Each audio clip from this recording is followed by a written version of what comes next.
नमस्कार, स्वागत एवं अभिनंदन पुनः मेरे चैनल अक्षय ज्ञान पे। आज आपके समक्ष छोटा सा गद्य है। देखिए, इतना लेंगे हम यहाँ तक। कृतज्ञता प्रकट की।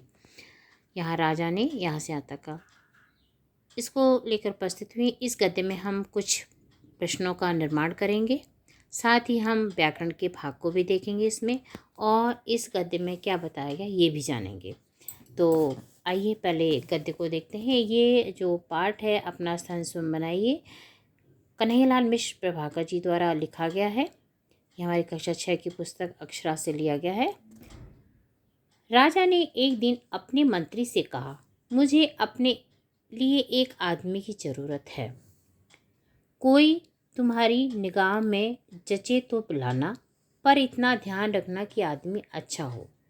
बहुत दिनों की जांच पड़ताल के बाद मंत्री को एक युवक जचा। उसने युवक की नौकरी छुड़ा दी और उन्नति का आश्वासन देकर राजा के सामने पेश किया। बहुत देर तक तो राजा को अपनी बात ही याद न आई। बाद में बोले, हाँ, उस समय शायद कोई बात मन में थी, पर मैंने अब तो कोई बात नहीं की है। मंत्री ने कहा, हुजूर, मैंने इसे हजारों में से छांटा है और बढ़िया नौकरी से छुड़ाकर लाया हूँ। राजा ने जरा सोचकर कहा, हमारे पास तो इस समय कोई काम नहीं है, पर तुम कह रहे हो तो हम इसे अपने दफ्तर में चपरासी रख सकते हैं। वेतन 15 रुपये मिलेगा। मंत्री को बुरा लगा, पर युवक ने कहा, मेरे लिए सबसे बड़ा वेतन यह है कि मुझे अपने राजा की सेवा करने का मौका मिलेगा। यह कहकर उस नौकरी के लिए तैयार हो गया।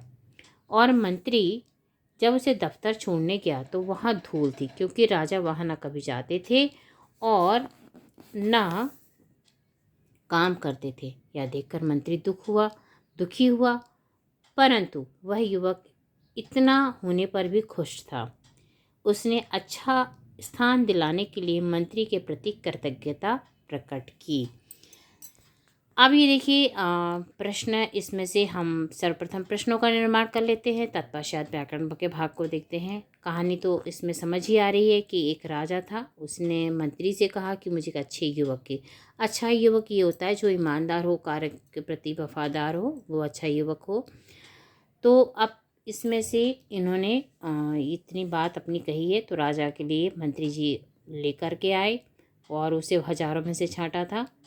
तो हम चलिए प्रश्न निर्माण करते हैं कि राजा ने मंत्री से एक अच्छे आदमी की ज़रूरत है, ऐसा क्यों कहा। राजा ने मंत्री से क्यों कहा कि उसे अच्छे आदमी की ज़रूरत है। ये यहाँ से एक प्रश्न बना देंगे हम लोग यहाँ से, ठीक है। अब दूसरा प्रश्न है, मंत्री ने राजा के लिए एक आदमी की खोज कैसे की। ठीक है, राजा ने जब उनको कहा तो फिर प्रश्न बनता है दूसरा, मंत्री ने राजा के लिए एक आदमी की खोज कैसे की। तो इसकी खोज कैसे की, उसको हजारों में से छांटा था, है ना। युवक जचा, युवक की नौकरी छुड़ा भी दी और उसे आश्वासन दे करके हजारों में से, मतलब बहुत दिनों तक जांच पड़ताल करके लाया था। दूसरा प्रश्न हम बनाएंगे, राजा ने युवक को कितना वेतन देने का प्रस्ताव दिया। राजा ने 15 रुपये वेतन के लिए बोला था ना, कि हमें ज़रूरत नहीं है, लेकिन हाँ ठीक है रख लेते। राजा ने युवक को किस पद पर रखा, तो उसे चपरासी के पद पर रखा। मंत्री ने युवक को कहाँ छोड़ा, एक दफ्तर में छोड़ा जो कि बहुत गंदा था। अब इस तरह के ये जो प्रश्न है, मैंने इसे देखिए डायरी पर भी मेंशन कर रखा है, देख लीजिए एक बार ध्यान से। इस तरह के और आप अन्य प्रश्नों का निर्माण कर सकते हैं, जैसे आश्वासन से अभिप्राय क्या है, कृतज्ञता क्या होती है। अब हम इसमें से कुछ कठिन शब्द देख लेते हैं, जैसे निगाह, ठीक है, निगाह, आश्वासन, ठीक है। और भी हम इसमें से और देखें, एक तो कृतज्ञता हो गई, इसमें ये थोड़े से कठिन शब्द हैं। अब जैसे ये कठिन शब्द भी हैं, आश्वासन, निगाह और कृतज्ञता, ठीक है। तो इन सब के हम लोग पर्यायवाची भी बना सकते हैं। और राजा का अगर हमें लिंग बताना है तो राजा का क्या, रानी हो जाएगा, यानी राजा पुल्लिंग है और उसका स्त्रीलिंग क्या बनेगा, रानी। अब कृतज्ञता का अगर हमें विपरीत बना तो कृतघ्न होगा। ठीक है। अब और भी निगाह के इन सब के तो पर्यायवाची हो गए। नौकर का भी बन जाएगा, बढ़िया नौकरी के लिए छुड़ा कर आया हूँ। चपरासी, इसका भी बन जाएगा पर्यायवाची। और हम देख लेते हैं और क्या चीज़ें हैं इसमें से। कुछ चिन्हों का इसमें प्रयोग किया गया है, जैसे ये है इन्वर्टेड उद्धरण चिन्ह कहते हैं, जिसमें राजा की बात ही बोली जाएगी। इसमें कोई एक नया शब्द नहीं, जो बिल्कुल राजा का तथ्य होता है, कथन होता है, वो हम इन्वर्टेड कॉमा में डबल जिसको बोलते हैं उद्धरण चिन्ह। और ये है हमारा जो ये लगा है, ये अल्पविराम है, ये उद्धरण है, उद्धरण चिन्ह होता है डबल, ये यहाँ से लग कर के जहाँ तक इनकी बात खत्म होगी, यहाँ इनकी बात खत्म हुई, तो ये उद्धरण चिन्ह खत्म हुआ है। और भी उद्धरण चिन्ह का कई बार प्रयोग किया गया है, अल्प विराम का प्रयोग किया गया और उद्धरण चिन्ह का। और ये पूर्ण विराम है हमारा, तो हम ये पूर्ण विराम है। जब हमारी बात पूरी हो जाती है तो यहाँ पे पूर्ण विराम होता है। अगर हम कृतज्ञता का विपरीत देखेंगे तो कृतघ्न होगा, तो इसमें जगह नहीं है और लिख के बता दूंगी। अब इस तरह से अब प्रश्नों का निर्माण भी हो गया और हमने इसमें व्याकरण को देखिए। बच्चों को अगर हमें लर्निंग आउटकम चाहिए, बच्चों को इंगेज करना है कि बच्चे इसमें ध्यान दें, तो कुछ नया करना पड़ता है। तो ये नवाचार है एक तरह से कि हम एक गद्य को ऐसे पढ़ाएं कि बच्चे इसमें से। अब हम जब पढ़ाने से पहले बच्चों को एक चित्र दिखा सकते हैं, चित्र में पूछ लीजिए कि ये चित्र में कौन है, क्या है, तो बच्चे देख लेंगे कि राजा बैठा है या मंत्री बैठा है, आपस में बात कर रहे हैं। तो राजा कौन होता है ये भी बता देंगे बच्चे कि भाई जो शासन करता है पूरी प्रजा पर वो राजा कहलाता है। तो इस तरह की अब इसमें एक योजक चिन्ह का भी है, जांच पड़ताल के बीच में योजक चिन्ह। मुझे जैसे ही जो नया दिखता है मैं बताती जा रही हूँ। ये आपका योजक चिन्ह जो बीच में लगता है, जांच और पड़ताल, जैसे जांच पड़ताल एक साथ लिख देते हैं तो हो गया।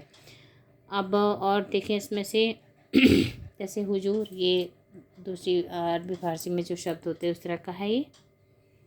और देखें बाकी इसमें इतना है।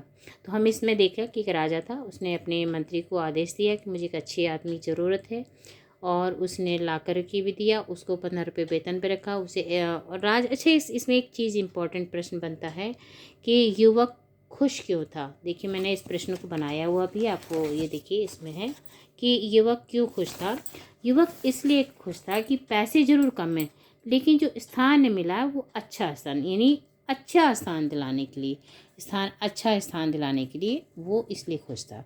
मेन हमारा जो है कि अपना स्थान स्वयं बनाई, कि उसने सिर्फ उसको अच्छा स्थान दिला दिया है, अब वो उस स्थान को कैसे मेंटेन रखता है, कैसे उसमें अपनी जगह बनाता है, ये पूरे पाठ में दिया हुआ है। तो ये बहुत इंपॉर्टेंट प्रश्न है कि युवक खुश क्यों था। क्योंकि आज के ज़माने में किसी को छोटी नौकरी मिलती है तो वो खुश नहीं होता है, चाहे वो अच्छे, लेकिन ये इसलिए खुश था कि उसे राजा की सेवा करने का अवसर प्राप्त हो रहा था। तो इस तरह से ये हमारा गद्य है। हमने इसे व्याकरण से भी जोड़ा, हमने प्रश्नों का निर्माण भी किया और शब्दार्थ भी देखे, पर्यायवाची भी देखे, विराम चिन्हों को भी देखा और विलोम शब्द भी देखें। विलोम शब्द तो आप बहुत सारे इसमें से इसमें चपरासी का चपरासी लिंग भी बन जाएगा। और बढ़िया नौकरी, देखिए नौकरी कैसी थी, बढ़िया। तो ये जो बढ़िया शब्द है ये हमारा क्या है, ये हमारा विशेषण है। ठीक है, क्योंकि नौकरी कैसी है, नौकरी हमारी अच्छी है, बढ़िया है। तो अब इसमें से और भी देखिए विशेषण कई जगह, हाँ देखिए और भी देख लेते हैं विशेषण। और कहिए उसे दफ्तर में छोड़ने का धूल से दफ्तर था, वो धूल थी इसमें से, ये तो नहीं। अच्छा स्थान दिलाने की, स्थान है अच्छा, ये स्थान की ये विशेषता है, तो ये भी विशेषण में आ जाएगा। ठीक है, ये विशेषण है। और देखें युवक का विपरीत, युवक का जो युवती हो जाएगा, विलोम, विलोम नहीं, विलोम भी युवती हो जाएगा। अगर इसका स्त्रीलिंग बनाएंगे तो युवती हो जाएगा। ये देखिए युवक का विपरीत जो होगा बुढ़ा होगा, ठीक है, और जो स्त्रीलिंग होगा युवती बनेगा इसका। और देखिए खुश का हो जाएगा, खुश भी है, और राजा वो खुश था, खुश का मतलब विपरीत हुआ, रस का होगा दुख होना।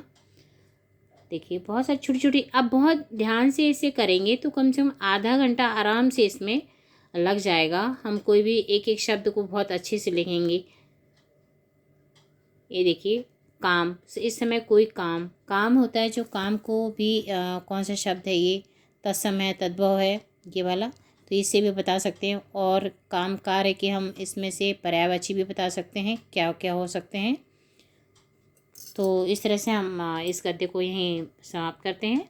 अगले गद्य के साथ, अगले अनुच्छेद के साथ में फिर मिलती हूँ और कुछ नया नवाचार लेकर उपस्थित होती हूँ। धन्यवाद। यदि आपको अच्छा लगता है तो प्लीज़ एक लाइक और सब्सक्राइब, वो हमारे लिए मनोबल बढ़ाता है। धन्यवाद।